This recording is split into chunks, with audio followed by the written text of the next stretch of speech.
Visa extension করাতে হলে নেপালে প্রথমে ডিপার্টমেন্ট অফ ইমিগ্রেশন, হ্যাঁ, এটা গুগল ম্যাপে সার্চ দিবেন। সার্চ দেওয়ার পরে অ্যাড্রেস আসা যাব, অ্যাড্রেস দিয়ে আপনি পাঠাওতে আসা যেতে পারবেন। আসার পরে এই যে ডান সাইড দিয়ে যে গেটটা ছোট, এটা দিয়ে ঠিক বরাবর যে সিঁড়ির উপরে দিয়ে উঠে তারপরে আপনার ইমিগ্রেশনে প্রবেশ করবেন।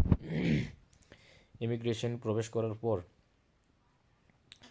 এই যে দেখেন ইমিগ্রেশন, ওই যে সবাই এখানে আসছে ভিসা এক্সটেনশন করার জন্য, তাদের ওভার স্টে অথবা মোর স্টের জন্য। তো এটা হচ্ছে কাউন্টার। এখানে হচ্ছে ওয়াইফাই কানেকশন করবেন যদি আপনার ইন্টারনেট কানেকশন না থাকে, ডাইন দিকটা দিয়া। আর এই যে দ্বিতীয়টা, এটা হচ্ছে স্ক্রিনিং করলে আপনার ফর্মটা আসা যাবে, হ্যাঁ, অনলাইনে আপনি যে ভিসা এক্সটেনশন করাতে চান।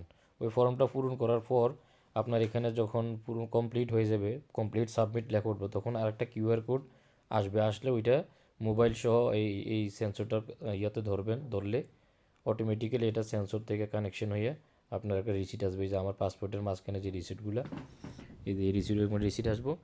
রিসিট আসলে এগুলা এই যে কাউন্টারে দিবেন, তারা যাচাই বাছাই করবে। এই যে কাউন্টার, এখানে 3-4 জন আছে। কাউন্টারে যাচাই করার পর আপনাকে কতদিন স্টে করবেন এটার জন্য এখানে পেমেন্ট করতে হবে। এই যে জায়গাতে পেমেন্ট করতে হবে।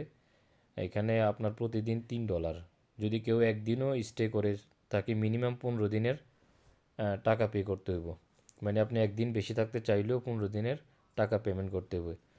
আর 1 মাসে $90, আর এর অর্ধেক হচ্ছে 15 দিনে আপনার $45 আপনাকে পে করতে হবে। যদি ডলার না থাকে, নেপালি রুপি থাকলেও এটা তারা কনভার্ট করে হিসাব করে আপনাকে বলবে এত টাকা দিলে হয়ে যাবে। তো এইভাবেই